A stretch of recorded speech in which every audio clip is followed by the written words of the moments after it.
పగడాల ప్రవీణ్ గారు అంటారు ఒక మాట, తల్లిదండ్రులు కుమార్తెలను ప్రేమిస్తే ఆ కుమార్తెలు ఎవ్వరి ప్రేమలో పడరట. ఆ తండ్రి దగ్గర తల్లి దగ్గర ప్రేమ దొరికితే వాళ్ళు ఇంకొక ప్రేమ కోసం పరిగెత్తాల్సిన అవసరం ఏముంది? ఇంకొక స్నేహం కొరకు పరిగెత్తాల్సిన అవసరం ఏముంది? నాకు జంట ఎక్కడ దొరికిద్దా, జత ఎక్కడ దొరికిద్దా, ఇంకో జంట కోసం వెతకాల్సిన అవసరం ఏముంది? కావలసినంత ప్రేమ అమ్మ దగ్గర దొరికింది, కావలసినంత ప్రేమ నాన్న దగ్గర దొరికింది. ఎంత ప్రేమాప్యాయతలు పంచే తల్లిదండ్రులు నాకుంటే ఆడెవడో వచ్చి ప్రేమిస్తానంటవేంటి, ఆడెవడో ప్రేమ పంచుతానంటవేంటి? మా నాన్న ప్రేమ నాకు చాలు, మా అమ్మ ప్రేమ నాకు చాలు. కుమార్తెలను కూర్చోబెట్టి రోజు ప్రేమను పంచండి, కొడుకులను కూర్చోబెట్టి రోజు ప్రేమను పంచండి. వాళ్ళు నిజంగా మీ ప్రేమను రుచి చూస్తే, నిజంగా వాళ్ళకు మీ ప్రేమను పంచగలిగితే మీ పిల్లలు ఇంకొకరి ప్రేమ కొరకు పరిగెత్తరు.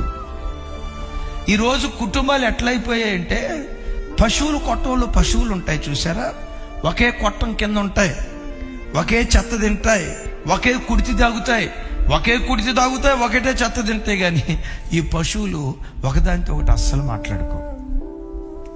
కొట్టంలో ఉన్న పశువులు ఎంతో, ఇంట్లో ఉన్న భార్య భర్తల పిల్లలు కూడా అంతే. తండ్రి డ్యూటీ నుంచి వస్తాడు, తల్లి డ్యూటీ నుంచి వస్తే, లేకపోతే ఇంట్లో ఉన్నదైనా, అబ్బాయి కాలేజీ నుంచి వస్తాడు, అమ్మాయి కాలేజీ నుంచి వస్తుంది. వచ్చిన తర్వాత అక్కడ ఒక సోఫా, ఇక్కడ ఒక సోఫా, అక్కడ ఒక గది, ఇక్కడ ఒక గది. ఆ గదుల్లో కూర్చొని ఏం చేస్తారు చెప్పండి? ఫోన్తో ఆడుకుంటూనే అవుతారు. కట్టుకున్న భార్య ఏం కావాలి, కట్టుకున్న భర్త ఏం కావాలి? నా భర్త సాయంత్రం ఇంటికి వస్తాడు, ఆయన ప్రేమను పొందుకోవాలి, దగ్గర కూర్చోవాలి, మా నాన్న ఇంట్లో ఉంటాడు, అమ్మా నాన్నల పక్కన కూర్చోవాలని రోజంతా ఎదురు చూసి పిల్లలు ఇంటికి వస్తే, ఆ ఫోన్ నీ కొడుకైతే నీ కొడుకేం కావాలి? ఆ ఫోన్ నీ కూతురు అయితే నీ కూతురేం కావాలి?